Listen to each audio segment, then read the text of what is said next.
Hi friends, అందరికీ Tulasiraju cookings and vlogs. ఎలా ఉన్నారు మీరు? నేనైతే బాగున్నాను. మీరు ఎలా ఉన్నారో కామెంట్ సెక్షన్లో కామెంట్ చేయండి. ఇదైతే నేను ఈరోజు మార్నింగ్ తీసిందే. నేను కాకినాడ నుంచి వచ్చాక ఒకరోజు వీడియో పెట్టాను అంతే. ఇంకా అసలు వీడియోస్ అయితే ఏం తీయట్లేదు. తీస్తాను. కొంచెం మ్యూట్లో ఉన్నా అనమాట. అంటే కొంచెం సైలెంట్లో ఉన్నాను, అందువల్ల వీడియోస్ ఏం తీయట్లేదు అనమాట. రెస్ట్ తీసుకుంటున్నాను. అయితే ఈరోజు మార్నింగే నేను ఈరోజు వీడియో ఎందుకు తీసానంటే మీకు ఒక విషయం చెప్పాలి. దాని గురించి వీడియో తీసాను అనమాట. అయితే ఇక్కడ తెలంగాణలో ఇందిరమ్మ ఇల్లని మళ్ళీ ఇప్పుడు స్టార్ట్ చేశారన్నమాట. లాస్ట్ 2 years బ్యాక్ పెట్టుకున్న వాళ్ళకి మొన్న ఇచ్చారు. రీసెంట్గా ఒక 5 months బ్యాక్ ఇచ్చారు.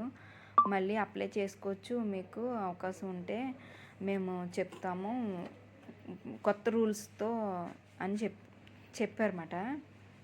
అయితే నేను డైలీ చూస్తున్నాను అనమాట అప్డేట్స్. రేవంత్ రెడ్డి మీటింగ్స్ అవి పెడతారు కదా, అవన్నీ మీటింగ్స్ అన్నీ ఎప్పటికప్పుడు చూస్తూ ఉంటాను.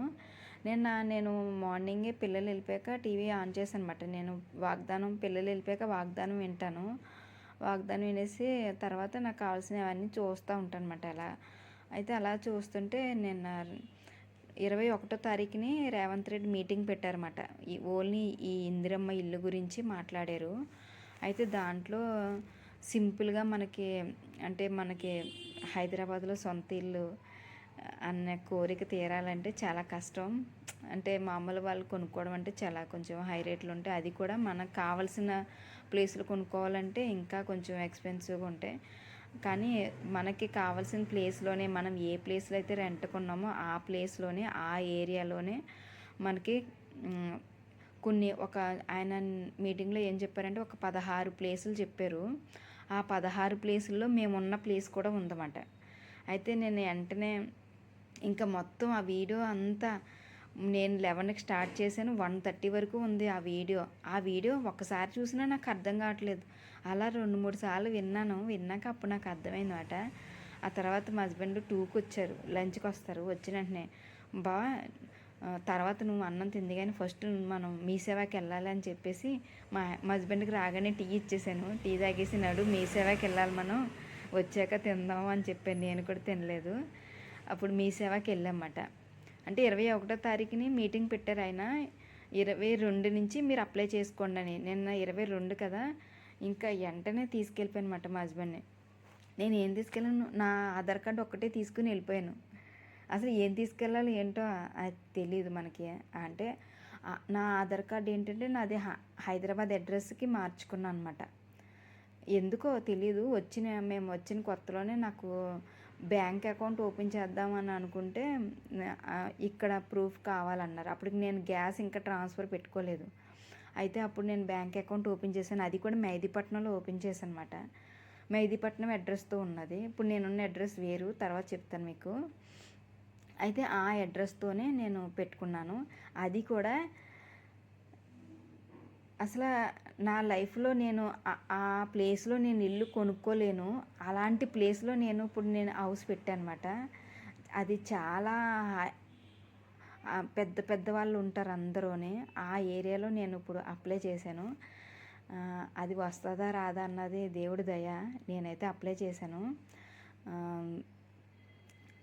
అది అప్లై చేయడం ఎలా అంటే, నేనైతే నా ఆధార్ కార్డు ఒకటి అట్టుకుని వెళ్ళిపోయాను. అక్కడికి వెళ్ళాక నాకు తెలిసింది ఏంటంటే, నాకు పెళ్ళి అయ్యి నాకు భర్త పిల్లలు ఉన్నా కూడా వాళ్ళ ఆధార్ కార్డ్స్ ప్లస్ మా మదర్ మా ఫాదరు నా పేరెంట్స్ ఆధార్ కార్డ్స్ కావాలన్నారన్నమాట.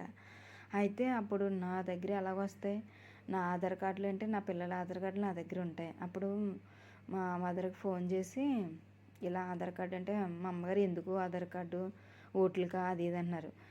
మళ్ళీ అవసరం లేదేమని నేను పెట్టేశాను. మళ్ళీ అక్కడికి దగ్గరికి వెళ్ళాక మేము 2కి వెళ్ళామా, మేము ఇంటికి వచ్చినప్పటికి 4:30 అయ్యింది. దగ్గరికి వెళ్ళాక మీ పేరెంట్స్ ఆధార్ కార్డులు కంపల్సరీ, అది వాళ్ళు లేకపోతే లేట్ అని రాయాలి, వాళ్ళు ఉంటే కంపల్సరీ వాళ్ళ ఆధార్ నెంబర్ కావాలని మళ్ళీ కాల్ చేసి మా అమ్మగారికి, అమ్మ ఆధార్ నెంబర్ చెప్పు అంటే మా అమ్మగారు చెప్పలేరు, వేరే ఎవరో ఉన్నారు అని చెప్పించారన్నమాట.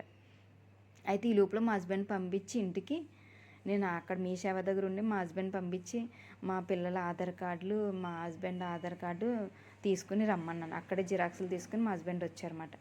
అప్పుడు మా మదర్ అయితే ఆధార్ నెంబర్ చెప్పారు. మా మదర్ ఆధార్ నెంబర్ పెట్టాను. మా ఫాదర్ లేట్ కాబట్టి ఆయన లేరని రాసేసాను అనమాట. అయినా మా డాడీకి ఆధార్ నెంబరే లేదు, ఆధార్ కార్డు లేదు. మా డాడీ ఉన్నప్పుడు రీసెంట్గా వచ్చినాయి కదా అవి, ఒక 8 ఇయర్స్ అవుద్ది అనుకోండి ఆధార్ కార్డ్స్ వచ్చి. అప్పుడు మా నాన్నగారు చనిపోయినకి ఆధార్ కార్డు లేవు. అయితే నిన్న అప్పుడు అప్లై చేసామట. వాళ్ళు ఏం చెప్పారంటే ఆ మీటింగ్లో సీఎం రేవంత్ రెడ్డి ఏం చెప్పారంటే, మీరు అప్లై చేసుకోండి ఇందిరమ్మ ఇల్లు. ఇది వరకు అనుకో పెట్టిన 1 ఇయర్ 2 ఇయర్స్ తర్వాత మీకు హౌసెస్ వచ్చి, ఇప్పుడు అలా కాకుండా ఇప్పుడు స్టార్ట్ త్వరగా చేసేస్తున్నారు అన్నమాట. ఇప్పుడు మనకి జూలై 22 నుంచి అప్లికేషన్ మనం మీ సేవలో కానీ వాట్సాప్ కానీ వెబ్సైట్ ద్వారా కానీ అప్లై చేసుకోవాలి. మనం అప్లై చేసుకున్నాక మనకి ఆగస్టు 10th వరకు అప్లికేషన్లు అన్నీ తీసుకుంటూ ఉంటారు. ఆగస్ట్ 10th తర్వాత నుంచి అప్పుడు ఇవన్నీ ఫిల్టర్ చేస్తారన్నమాట. ఇవి ఆల్రెడీ ఉన్న వాళ్ళు పెట్టారా, అసలు లేని వాళ్ళు పెట్టారా, వాళ్ళకి ఇయర్లీ ఇన్కమ్ ఎంత, వాళ్ళ జాబ్స్ ఏంటి, వాళ్ళ తర్వాత హౌస్ తీసుకుంటే లోన్ కట్టగలరా లేరా, అవన్నీ ఫిల్టర్ చేసుకుని అందులోంచి మనల్ని 1,00,000 మందిని కేటాయిస్తారు. 1,00,000 మంది కన్నా ఎక్కువ మనకు ఫిల్టర్లో వచ్చినా కూడా 1,00,000 మందిని కేటాయిస్తారు. తర్వాత మళ్ళీ సెకండ్ ట్రిప్లో మళ్ళీ ఇంకో అలాగా మాట త్వరగా అవుతుందన్నమాట. ఇప్పుడు అంటే అప్పుడు 2 ఇయర్స్ అలా పట్టేది. ఇప్పుడు మనకి ఒక 6 months 1 ఇయర్ లోపలనే మనకి ఇప్పుడు నేను ఇప్పుడు జూలైలో పెట్టాను కదా, నాకు లక్కీగా నాకు ఇల్లు వస్తే కనుక నాకు నెక్స్ట్ ఇయర్ జూలై కల్లా నాకు ఇల్లు ఇచ్చేస్తారన్నమాట. అంత ఎర్లీగా అయిపోతుంది. ఇప్పుడు అంటే ఎలక్షన్ల వల్ల లేకపోతే నెక్స్ట్ మళ్ళీ కాంగ్రెస్ రావాలన్నా ఏమో తెలీదు, కానీ సీఎం రేవంత్ రెడ్డి మ్యాక్సిమం చాలా మట్టికి చాలా మంచిగానే చేస్తున్నారు నాకు తెలిసినంత మట్టికి. కానీ నేనైతే ఆంధ్రాలోని ఓటు వేయలేదు, ఇక్కడ కూడా ఓటు వేయలేదు. కానీ నాకు ఆధార్ కార్డు ఉండడం అది కూడా అవకాశం వచ్చింది కాబట్టి నేను పెట్టాను అనమాట. అది వస్తుందా రాదన్నది సెకండరీ. ట్రై చేశాను. అది ఏంటంటే అప్లికేషన్ మనం పెట్టినప్పుడే మనం డీడీ కూడా తీసేయాలన్నమాట. అప్పుడు లాస్ట్ మా ఫ్రెండ్స్ వాళ్ళు పెట్టుకున్నారు. అప్పుడు నాకు పెట్టాలని ఐడియా లేదు. అయినా మేము ఆంధ్రాలో ఉంది కదా మాకు ఇల్లు అన్న ఇదితో ఉన్నాను. కానీ ఇప్పుడు అందరూ త్వరగా అవుతుంది వస్తున్నాయి అన్నారు. కానీ ఒక రూల్ అయితే పెరిగింది. అప్పుడు మా ఫ్రెండ్స్ అందరూ పెట్టుకున్నప్పుడు ఏంటంటే జస్ట్ ఓన్లీ అప్లికేషన్కి 100 రూపీస్ అప్లికేషన్ అప్లై చేసుకోవడం, వాళ్ళకి వచ్చాక వాళ్ళు ఎంత కట్టాలి ఏంటి అన్నది వాళ్ళకి. ఇప్పుడు అలా కాదు.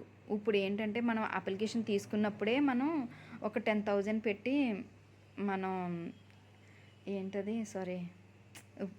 మనం ఒక 10,000 పెట్టి మనం లాటరీ కింద అది తీస్తారు కదా, డీడీ తీయాలన్నమాట. మనం 10,000 పెట్టి డీడీ తీసాము, మనకు వస్తుందా రాదా అన్న భయం మనకు ఉంటుంది. అంటే మనకనే కదా ఎవరికైనా ఉంటుంది ఆ భయం. ఈ డీడీ అన్నది ఏంటంటే మనకి ఇల్లు శాంక్షన్ అయ్యాక మనం 6 lakhs కట్టాలి. అది కూడా 3 times 3 ఇంతల కింద కట్టాలన్నమాట. 2 lakhs 2 lakhs 2 lakhs అలాగా.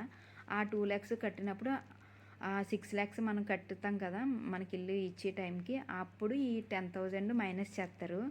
అది ఇల్లు రాలేని వాళ్ళకి అనుకో, మనం ఇప్పుడు ఇది స్కానర్ యూపీఐ ద్వారా మనం పే చేసామన్నమాట. డీడీ తీసాము, దాని నుంచి మన అకౌంట్కి మనకి ఇల్లు రాలేని పక్షంలో ఆ 10,000 మనకి ట్రాన్స్ఫర్ అయిపోతాయి అన్నమాట. దాంట్లో ఎటువంటి తేడా ఉండదు. అది మనకి ఇల్లు శాంక్షన్ అయితే కనుక ఈ 10,000 మనం కట్టవలసిన దాంట్లో మైనస్ చేసుకుంటారు. గవర్నమెంట్ అయితే 5 lakhs సబ్సిడీ ఇస్తుందన్నమాట. మొత్తం ఫ్లాట్ ఖరీదు 11 lakhs అనుకుంటా. 6 lakhs మనం పే చేయాలి. 5 lakhs గవర్నమెంట్ నుంచి సబ్సిడీ వస్తుంది. అదే లోన్ వస్తుంది అది మాట. ఎవరన్నా హైదరాబాద్లో ఉండి హైదరాబాద్ అడ్రస్తో ఆధార్ ఉంటే, హైదరాబాద్లో ఉన్నా కూడా ఇప్పుడు మా హస్బెండ్ మా పిల్లలు ఉన్నారంటే వాళ్ళ ఆంధ్ర అడ్రస్లతోనే ఉంటాయి ఆధార్ కార్డులు. నా ఒక్కదాంది నేను హైదరాబాద్ అడ్రస్తో నేను చేయించుకున్నాను. అది హైదరాబాద్లో నేను ఆ అడ్రస్ ఆధార్ మార్చుకోవడం వల్ల చాలా బెనిఫిట్లు పొందుకున్నాను. కానీ ఈ హౌస్ విషయంలో నేను అశ్రద్ధ చేశాను. లాస్ట్ టైం మా ఫ్రెండ్స్ అందరూ పెట్టుకున్నారు. నాకు మణికొండలో ఫ్రెండ్స్, మెహదీపట్నంలో ఉన్న ఫ్రెండ్స్ అందరూ పెట్టుకున్నారు. నాకు చేసి చెప్పారు అన్నమాట, ఇలా పెట్టుకున్నాం. మేము ఇక్కడ ఉంటామేంటి, మాకెందుకు వద్దులే అని అన్నాను. ఇంట్రెస్ట్ లేదు అప్పుడు నాకు. ఇప్పుడు ఏంటో తెలియకుండా ఆధార్ ఉంది. అది కూడా లాస్ట్ ఇయర్ పెట్టిన వాళ్ళు, బిఫోర్ లాస్ట్ ఇయర్ పెట్టిన వాళ్ళ సిస్టమ్ వేరు, ఇప్పుడు జరుగుతున్న సిస్టమ్, ఇప్పుడు తెలంగాణ సీఎం మారారు కదా, ఇప్పుడు సిస్టమ్ వేరు. అప్పుడు మా ఫ్రెండ్స్ వాళ్ళు పెట్టుకున్నప్పుడు కేసీఆర్ ఉన్నాడు. ఇప్పుడైతే రేవంత్ రెడ్డి మారాక ఇప్పుడు కొంచెం రూల్స్ మారినాయి అన్నమాట. ఈ రూల్స్ ప్రకారం అయితే నాకు నమ్మకం వచ్చింది ఏంటంటే, మనం తొందరగా ఒక 1 ఇయర్లో మనకి వస్తుంది అని.